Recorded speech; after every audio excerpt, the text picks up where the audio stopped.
built a company, run it for the past 14 or 15 years, and you probably, obviously had to answer this question in terms of, well, where is the product market fit for my product?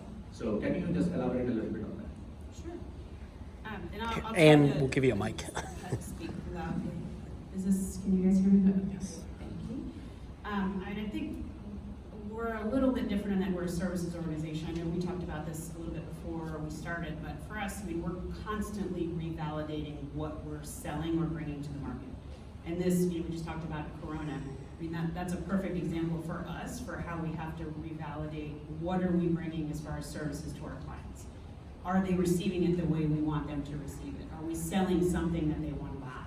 So not only do we provide the services, but also a suite of technology and products that they are going to implement along with these services. So, as the market is quickly adapting for security, for cyber, for identity, how are we making sure that everybody is equipped and enabled to work in these new environments, especially when information and the delivery of information is so fast and is rapidly, completely changing, even just in the last couple of weeks.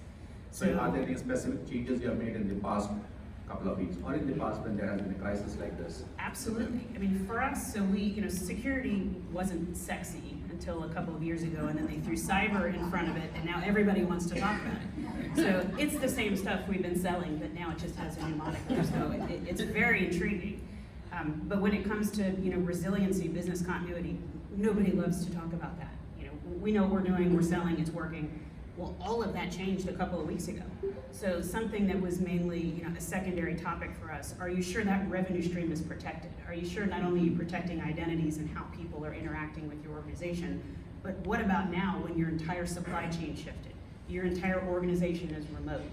Everybody who's working for your company is no longer in plain sight. I have to validate who is accessing what and authenticating them on an entirely different mechanism.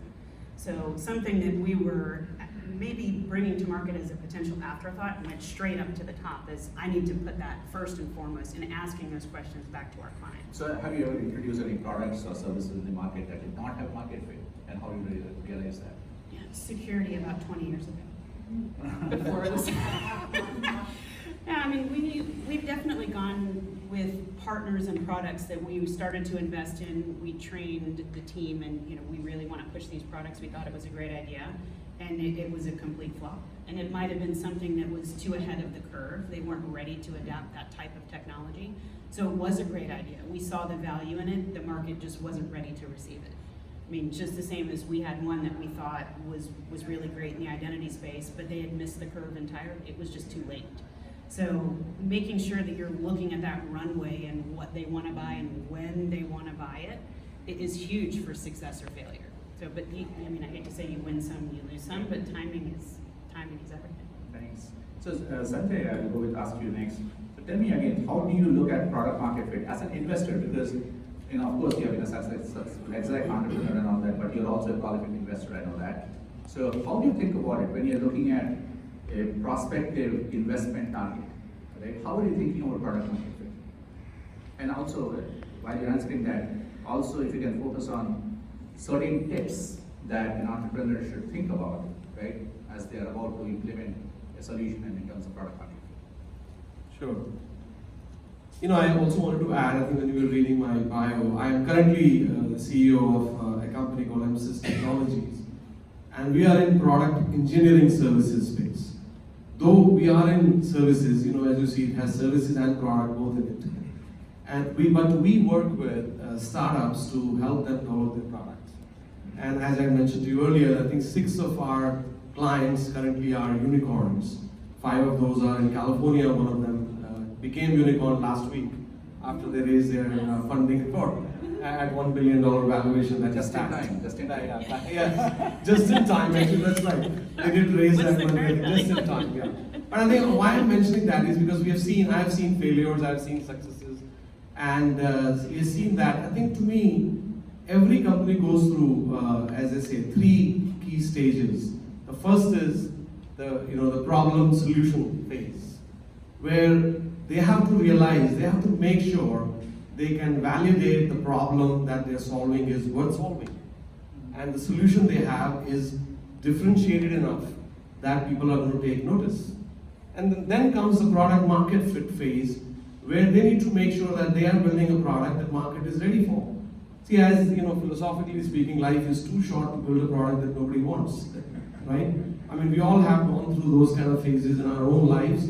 So I think it is, to me, whenever I look at this, I think, and to me, when I look at a company, of course, the passion of the investors, the passion of the entrepreneurs is very important, but I look at the flexibility they should have. Because no plan, some survey or some data I was reading, that they say 9 out of 10 startups fail, and out of those who succeed, 66% have pivoted at least 2 times in their life cycle.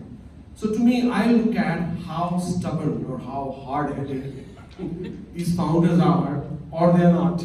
Passionate, yes. Some people often think, oh, well, if they're hard-headed, it means they're passionate. I don't think so. Are there easy ways to validate product market fit?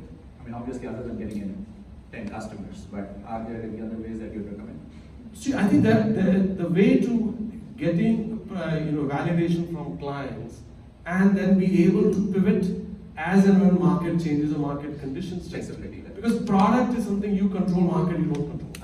So I think when market is not in your control, are you able to change from plan A to plan B to C? How quickly and how rapidly you're able to do that, to me, that is the criteria for success. Thank you. Can I just add? Absolutely. What Satya was talking about? You have to talk next, but yeah, just focus on, you're a strategy expert, so talk a little bit about a more strategic view as well, right? I know that startups tend to be very tactical, right? Cash in the bank, right? Things like that. So yeah, absolutely, please go ahead. Yeah. So let me finish off and then I'll answer the question on the strategy part. What you mentioned was absolutely true. You need to be agile, right? And you need to be able to adjust to the market.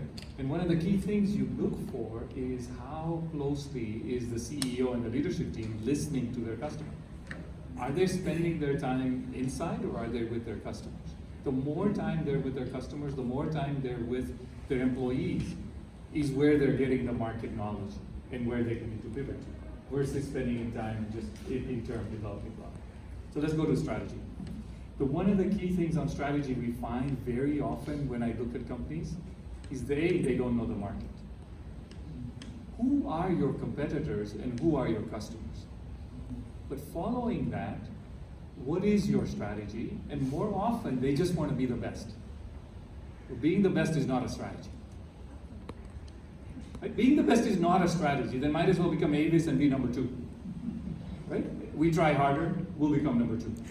The way to think about it is, what are the key differentiated actions you're going to give the market that they're willing to pay for at a profitable level? Now you've got a differentiated strategy. And how differentiated are those values that versus your competitors? That's where the strategy part comes from. And that's what we look for when we look at the marketplace. Sanjay, so one of the challenges is tech startups coming up with solutions that didn't exist before. That's what they're trying to do, right? But sometimes it is solutions looking for a problem rather than problems looking for a solution. So, in your experience with MSys, where you're providing product engineering services to startups, you probably have seen this, right? A very passionate entrepreneur who comes to you and he says, I have this brilliant vision, right? Can solve the problems for the world, except that the world doesn't think that there's a problem there, right? So can you elaborate on that a little bit? I mean, yeah, that is the story of every startup, including when I did my own startup. So I think I solved that problem in my company by investing in companies post-Series A. I was mentioning that to somebody earlier, that we start working with companies only after they have Series A financing in hand, because then we know that they have been able to convince a set of investors to invest money in them. But I think if I do work with founders, many founders at early stages. So I think as I said, the first phase is problem solution phase. Figuring out the problem that is large enough to be able to have a solution that you're building. To me, that unless they spend sufficient time in that phase, I think they would not be able to move to the next phase of product fit. To me, companies, I think some of you may have read the book Crossing the Chasm, right? I mean, that in fact talks about that, there are 2 phases. I mean, there are 2 companies. The company in the problem solution phase, not a company in the product fit phase. And sometimes some companies remain in that phase, or they succeed in that phase, don't cross over to product fit. And some companies like Apple with their famous iPod, I mean, somebody else did, solved the problem, found a solution, and they did a better job at it, and they became more successful. So, I mean, I think we have seen that multiple times. But a good company or a good founder would be able to transition himself or herself from phase 1 to phase 2, and then phase 3, that is scale and grow, right? Absolutely. Joanna, what about you? What are your thoughts about that specific thing, right? I mean, I was about to jump. And you asked me oh, the same. sorry, yeah. Problem looking for a solution versus solution looking for a problem. I mean, what are your... Yeah, what I was going to say, just to add on to that, is there's also a point which a founder or developer or somebody in that tech space doesn't make that transition. I'm banging away at solving this problem, but now I see that the market has shifted. I need to either transfer what I'm doing now to some new product or transition to a different idea, and they are just still heads down. And it's that stubborn, that grit. I'm going to fix this problem, but the market has changed behind you or underneath you. So I think the moment that, or the clarity that you have to just disassociate, okay, I can't be completely married to what I'm building now. I was invested in this was a great idea, but it's just not sellable anymore. You have to make sure that you're very in tune with that shift and that market. So you might be at the end of the road with this is a great product, and unfortunately I have nobody to give it to. So that clarity and that ability to really think about when that change happens is critical, or that's a whole lot of money and time investment that you will not convince an investor to really go on board. Zahir, one of the challenges is, when you talk about product market fit, right? The question that you're asking is, well, I mean, what does fit mean, right? In other words, so for example, if I built a product that was selling hats that look like peacock tails, right? I think I'll find a couple of customers for that. It'll fit some people's heads, right? But the question is, well, will you have enough to justify your existence as a company, right? And at the price point that you want to take it to market. So that is my first part of this question. The other thing I also want you to address as part of this is, what about pricing? I mean, I think that many entrepreneurs will tell you, oh, the only thing is, they don't know the value yet, therefore I'm going to give it for free and maybe they'll come back later on. So address both of those. I mean, how do you define market fit? And secondly, what about pricing? I mean, why does pricing play into this? So your first part of the question is actually very, very good, right? What does pricing mean? And you want to backtrack a little bit of why are you in the business? What is the purpose of you getting into the business? Once you define why you're there, you go to the next step. And the definition could be, I want to make a lot of money, right? Could be, I want to make hats and I want to help people so they don't get sunscreen, but I'm just going to be a philanthropist and I'm doing this for the good of the world. It depends what your purpose of their business is. But once you know your purpose, most people are not philanthropists only. They want to do philanthropy, they want to do good in the world, but they want to make some money. So money is a good component of it. And so in product market fit is sometimes market share is not as important, but the profitability of your customer is more important. Selling planes versus selling mopeds. Exactly, right? And you look at, if you use Apple as a point, they're not the largest iPhone maker in the world. They have not that large a share, but they're the most profitable mobile company out there. And you see many, many others who figure out the niche at which the customer is willing to pay you at a substantial profit to go from, which transitions to your next point of pricing. To me, pricing is the worst strategy to use in terms of discounting, right? At a startup phase, maybe you'll sell it at any price because you want proof of concept. And you want to show that they're customers and you want to get some feedback and you're using your customers as your R&D as you go forward. But as you start to grow in an organization, pretty soon we find that as companies go through their second phase of $7, $8, $9, $10 million, we start and do a gross margin by customer, and you need to start deciding who you're going to fire. Meaning which customers are you about to fire? Because they're the ones who are usually your hardest customer service customers, meaning your worst customer, am I right, Joanne? Absolutely, we just had this conversation. And Absolutely. causing your customer service group to do all the hard things and bringing your NPS score down. And then you refine that customer and then that's who you sell it. And so my advice when I go and work with the CEOs is, who has the authority to discount? And giving your salespeople the authority to discount so works for you. You can do, but I hope that helps in terms of looking at that. And one of the things I would really encourage everybody to do is look at gross margin by customer. It's a very important way to look at it, especially your top 80% revenue customers, and figure out who you're going to keep and who you're going to fire. And it's a nice transition to fire, but it's the most important thing way to do it. If I can add to that, so the way I look at product, to me, there's no business without a product, and there's no product without having a good business behind it, right? So I think it is, to me, product is not just a software or a hardware or a set of features, right? But it is an entire business model. Companies, I think now, going back to the first question you were asking, when I look at a company, am I looking at the problem they are solving or the solution they have, or looking at the entire business model? Would they be able to make money, acquire a customer, retain a customer, and have enough gross margin at the end of it once they grow to that level? To me, that's, it's a business model. We fund business model, not product. Sure. Okay, thank you. So Joanna, now, you have a product and everything is going fine, and you're having all these wonderful annual day events with your company and going on a yacht with your entire company staff and all that, and then I like where this is going. You all get invited. Yes. 2008 happens, okay, or in this situation, coronavirus happens. Stuff happens, right? And you, of all people, should know all about viruses, right, as a security person. So, how do you evolve your product market fit definition based on changing conditions? What are your thoughts on that? And this is something that we're all in the middle of now.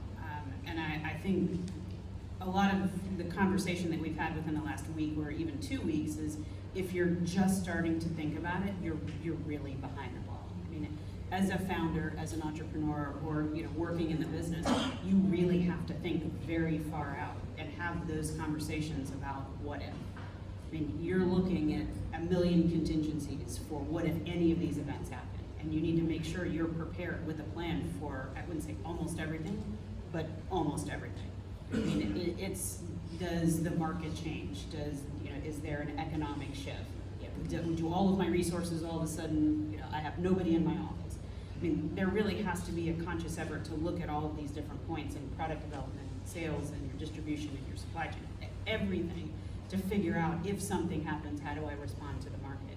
Because it is going to happen. I mean, even just for the three of us going through multiple businesses, a lot of these things have happened. I mean, either your product flopped, the market changed, the need for whatever you're selling changes, complete, economic explosion, a pandemic. Any of these things can and will happen as a founder when you're trying to either, go through startup mode or continue in execution and delivery. So the more prepared you can be for those conversations, and at the same time prepare your customers for what happens and just simmer the fear.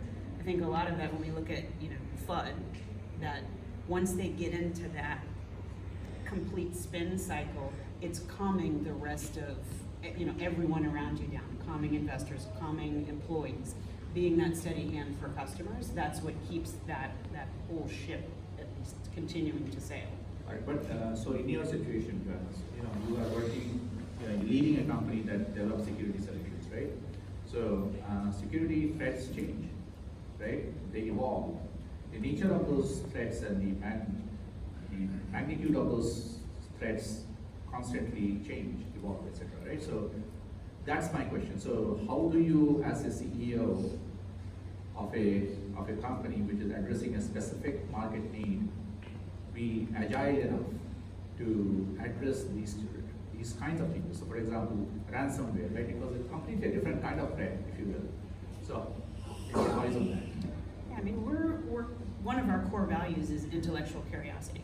So our team is encouraged to continue to go, to grow, to learn, to invest time into looking in industry and thinking forward about what changes there are in the market. We're also pushing our customers to have conversations that they don't want to hear, but they need to hear. And that's the first thing we tell them, is we know that you don't want to hear us talking about this, but it's a conversation you need to have. We're gonna give it to you. We're gonna leave you with some things to think about, because it's what we've researched, we've spent time, we give them time to do that. That's not billable. I mean, it's investing in our employees and in themselves to go research that, because we have to be at that bleeding edge. If we're not, somebody else will. Somebody's gonna come up with a better product, a better way to sell it to them, or we'll introduce it to them before we do. So we're constantly looking and training. Absolutely, Zahir. Yeah, thoughts on changing product market fit needs? Yeah, and just to go on this, be it the pandemic, be it 2008 or whatever, for CEOs, I believe the culture of the organization is very, very important, especially at times like this. And your behavior as a CEO and living your core values is what's really going to be tested right now. How you treat your employees, how you treat your customers, how you treat your suppliers, how you treat their families is what's being looked at by your employees. Everything you do at the time of adversity is the way of real culture is. And yes, you mentioned core values. We all have core values of we look after our people, integrity, customer first, all of that. This is the time it's being tested. And this is a time, at all costs, live up to those, is what I would say. Even if it costs you a little bit of money today. Absolutely. Would I be right? Absolutely. Because everybody will remember what you do at this time, not when times are good. This is the time people need help. And so going to your question, but I think living core values is, and we need to see examples of business leaders coming up and doing that. And I think we're seeing them. About changing market needs, it's like a football game, right? Your first 5 plays are scripted of your product, of your market, of what you're going in with. Then you react to what the market is telling you to do. And now when you have situations like this, you do react. You do react. I don't know how much I want to spin it in and give it to you. So I'm also being careful. But you do react to the market. But you talking to the but you do react to the market. Yeah. But you've also got to be cognizant of how long do you think this will last. So are you forecasting yourself out 3 to 6 months? If you pivot too quickly, then it's a judgment call by a leadership team. I would highly recommend the CEO doesn't make it himself or herself. Sure. It's a team leadership. There are many more smart people around you than you think, and get that advice. Right, thank you, Sanjay. Same thing, I mean, changing market conditions, changing product market fit, right? Especially in the context of startups. Like we are talking mostly early stage right now. So in that context, what are your thoughts? How does the CEO view it? How does a company look at itself, etc., etc.? See, one of the, I would say, the classic definition of product market fit is making sure your product fits the market till the last dollar runs out. You know, I mean, that's somewhere I had read. So, of course, this is very important to ensure that the all changing market conditions have been accounted for. I just wanted to give a personal experience that I faced. In one of my startups, we started in 2001, like New 2001. Market was already kind of going down after the .com burst. And then we raised our first round of financing on 31st of August 2001. And on 9/11, while driving to work, I was worried about whether my bank account, my bank will be alive after this or not. And first thing I did when I reached office was to check all the accounts were intact. I called all the board members and everybody. Of course, we were all very emotional about what was happening around us and all. But for me, talking about the values, most important was that all the employees that we have hired, they have put faith in us as a startup, and I have money to pay for make their payrolls, right? And because we were an early stage startup, the product was going to take some time. And so I think after ensuring all that, talking to all the board members and management team, In the next few days, we all decided to put the company in a cryogenic freeze of sorts, but ensuring that we don't make new hires, but keep the current number of people that we have and make all founders take minimum salary, and continue march down the path of our current roadmap. But make sure the money lasts twice as much as we had originally anticipated. And that decision, to me, even today, I remember, was very, was a very wise decision, because the market did take much longer. In fact, it digressed in many ways for startups, the technology startups. If we were thinking about doing something in the 10 gigabit space, now market was just staying back at 1 gigabit, just as a kind of, so speed, performance, everything, the needs had changed. So having gone through that, I think I have faced that. I think everything that my other fellows are saying, that it makes a lot of sense, and I have lived through that, and thanks for reminding me again about it. Thank you. You guys are great CEOs, obviously thinking about your employees first before anything else. Classic. And so, Zain, last question for you. One of the challenges that startups have, it's not a challenge, it's an aspiration, that they try to be good at everything, right? They want to be the best in every single category, every functional area, right? So, talk a little bit about how differentiation can happen through the product market. So the differentiation, and I'll give you a classic example of what we did with pharmaceutical products, but differentiation has to happen in where, and I keep going back to, what is your key differentiation versus your competitor? If you do everything your competitor is doing, then you're just trying to be better than them at that thing. The differentiation comes in how you're going to show a couple, 2 or 3 key areas where you're best at, where they value, and actually you'll do less and you'll be worse at in a couple of areas, a couple of attributes, but you don't think your customer cares. Right? And then you don't make, because you can't do everything. You don't have the resources. Human beings don't have the bandwidth to do everything well. And that's why people who teach how to execute tell you to do 3 things at the same time, or no more than 3 to 5 things, etc. Because we just can't do many things. I'll give you a classic example. We had a 12-year product of an anesthetic product called Propofol. Unfortunately, that's the drug Michael Jackson died on. It was 12 years running at AstraZeneca at the time. It had 72% of the induction market. It had 12% of the maintenance market, and it had 0% of the ICU market. But the maintenance market was the huge, when you talk about anesthetic, everybody thinks of gases. It's a huge, every operating room needs an anesthetic, every surgery needs an anesthetic. We actually shut down our promotion in the maintenance market and went after the ICU market and created a new differentiated anesthetic in the ICU that was being used like a drip, and it was called milk of amnesia. Because as soon as you got out in the ICU, you could turn it off and the person would wake up.